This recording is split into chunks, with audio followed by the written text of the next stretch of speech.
اس پہ میں ڈسکس کرتا ہوں. اگر ڈاکٹر صاحب نے اوکے کا سگنل دے دیا تو پڑھا دیں گے آپ کو. تو عرض خدمت یہ ہے کہ نوروز دیکھیں بحار الانوار میں ایک روایت ہے ظاہر امام کاظم علیہ السلام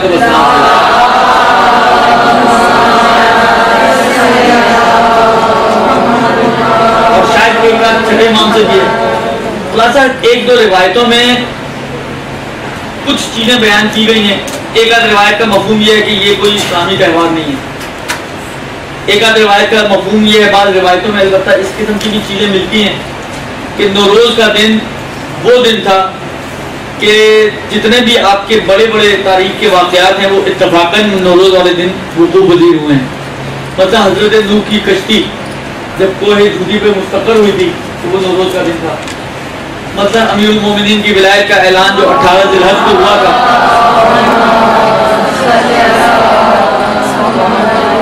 وہ نوروز کا دن تھا. تو اسی طرح کے اور بعض حضرت ابراہیم کو آتش نمرود سے جب نجات ملی تھی تو وہ نوروز کا دن تھا. اس طرح کے جو بڑے بڑے تاریخی واقعات ہیں بعض یہ کہا جاتا ہے کہ وہ بھی اسی نوروز کے دن وجود میں آئے تھے. البتہ یہ بھی ذہن میں رکھیں کہ یہ جو روایتیں ہیں کوئی بہت زیادہ معتبر ان کی سند وغیرہ کے اعتبار سے ایسا نہیں ہے کہ بہت ہی اوتھینٹک قسم کی روایتیں ہوں. بالآخر آپ کو معلوم ہے کہ فقہا اتنی فرصت ان کے پاس نہیں ہوتی کہ اس قسم کی جو تاریخی روایتیں ہیں ان کے اوپر بھی بحث کریں ان کی سند کیسی ہے اور کیسی نہیں ہے, کیونکہ ایسے اہم مسئلے نہیں ہیں. البتہ بعض روایتوں میں بھی اور مفاد الجنان میں بھی نوروز کے دن کے کچھ آداب بیان کیے گئے ہیں. اور فقہی اعتبار سے آپ کو معلوم ہے اتنی فقہ تو آپ لوگوں کو آتی ہوگی اور اتنا معلوم ہے آپ لوگوں کو کہ جتنے بھی اس قسم کی روایات ہیں کہ جو مختلف آداب و سنتیں اور مستحبات بیان کرتی ہیں, فقہا نے یہ بات بیان کی ہے کہ آپ ان روایتوں پر رجا کی نیت سے عمل کر سکتی ہیں. لہذا آپ کو کوئی پریشان ہونے کی ضرورت نہیں ہے. آپ مفاتی کھولیں, مفاتی میں لکھا ہوا جناب مثلا مجھے نہیں پتا کیا کچھ لکھا ہے, ایک مثال بنا رہا ہوں. مثلا غسل تو آپ رجا کی نیت سے غسل کر لیں. مفاتی میں لکھا ہوا ہے مثلا روزہ تو آپ رجا کی نیت سے روزہ رکھ لیں. جی مفاتی میں لکھا ہوا ہے مثلا فرض کریں 2 رکعت نماز اس خاص طریقے سے 2 رکعت نماز اس خاص طریقے سے رجا پڑھ لیں. آپ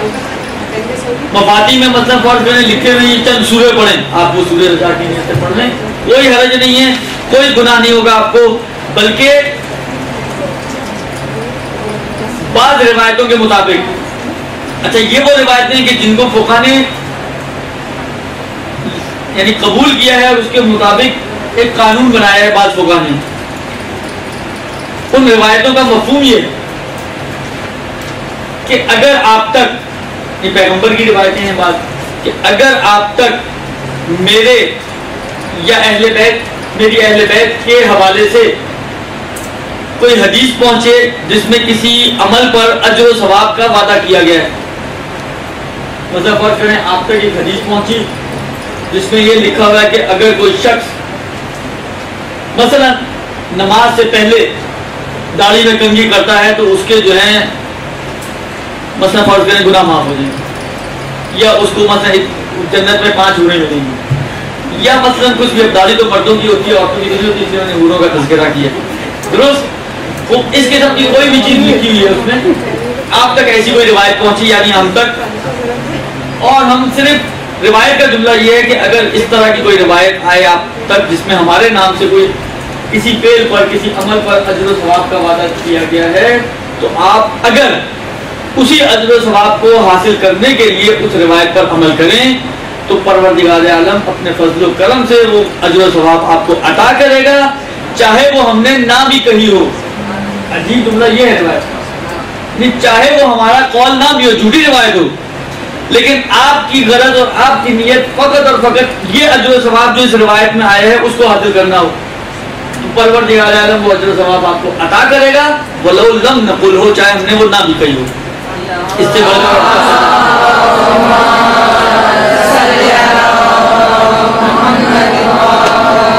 اور ہمارے استاد اس موقع پہ کہا کرتے تھے کہ اب اگر آپ کے پاس شبر ذوالجوشن کی بھی کوئی روایت آ جائے جس میں اس نے کہا ہو کہ جی امام حسین نے آخر وقت میں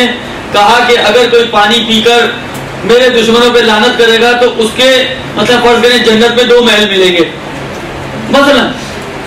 آپ اس پر 2 محلوں کی خاطر عمل کر لیں تو چاہے شبر کی روایت ہے اور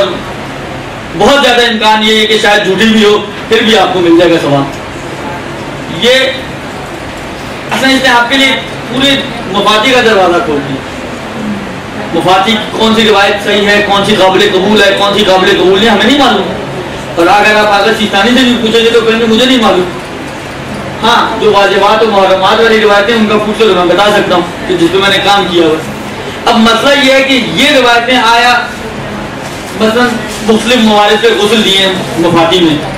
مختلف آداب دیے ہیں، مختلف اعمال دیے ہیں، اجر و ثواب یہ وہ ایسا ویسا، تو ہمیں نہیں معلوم کہ یہ واقعی صحیح ہے نہیں اتنا معلوم۔ آپ صرف اس بات کو مد نظر رکھتے ہوئے یعنی یہ اپنی حدیث اپنے ذہن میں رکھتے ہوئے کہ چونکہ پیغمبر نے یہ فرمایا ہے آپ عمل کریں اس اجر و ثواب کی خاطر، تو لکھ لیں اپنے نام اعمال میں پہنچ گیا اجر و ثواب، چاہے وہ پیغمبر نے نہ بھی فرمایا وہ امام نے نہ بھی فرمایا۔ زیادہ نوروز ہو یا غیر نوروز، جو بھی احکام اگر مفاتی میں اس کے لیے کوئی آداب، کوئی مستحبات، کوئی نمازیں، کوئی روزے، کوئی غسل، کوئی صدقہ، کوئی خیرات بیان کیا ہے، اس کو اگر آپ رضا کی نیت سے انجام دیں، یہیں سے رضا کا دروازہ یہیں سے کھلتا ہے۔ اگر اس کو آپ رضا کی نیت سے انجام دیں اس امید سے کہ شاید یہ کہا ہو انہوں نے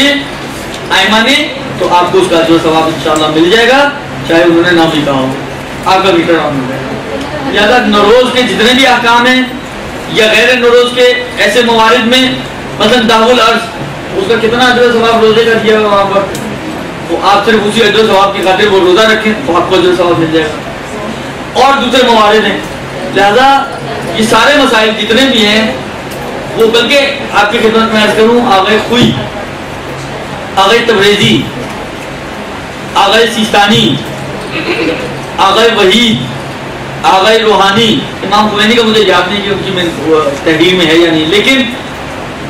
اچھے خاصے نہیں امکان مجھے لگ رہا ہے کہ انہوں نے بھی یہ کہا ہوگا، لیکن اچھے خاصے بزرگوں کا یہ نظریہ ہے، انہوں نے اپنی عربی کتابوں میں یہ جملہ لکھا ہے کہ حتیٰ ہماری توضیح میں بھی جو مستحبات ہیں ان کو بھی رضا کی نیت سے عمل کریں،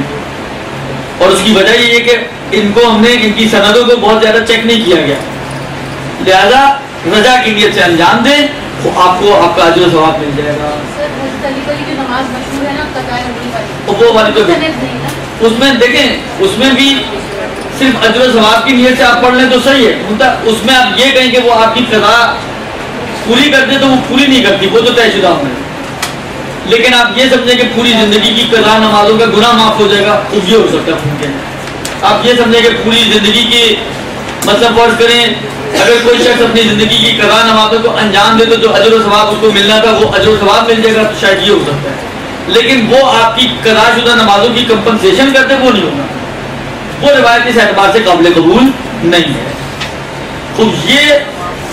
عید نوروز کی شرعی حیثیت سے اتنی ہے کہ بعض روایتوں میں کچھ تذکرات ہیں، لہذا آپ رضا کی نیت سے جو اعمال بیان کیے گئے ہیں ان اعمال کو اگر آپ انجام دیں جو مفادی میں موجود ہیں تو کسی قسم کا کوئی حرج نہیں ہے، کوئی اشکال نہیں ہے، کوئی گناہ نہیں ہے، بلکہ برعکس کیونکہ ان روایتوں میں اس میں مثلا فرض کریں ائمہ علیہ السلام سے مذکور ہے، لہذا آپ اجر و ثواب کی مستحق بن سکتی ہیں ان روایتوں پر عمل کر کے۔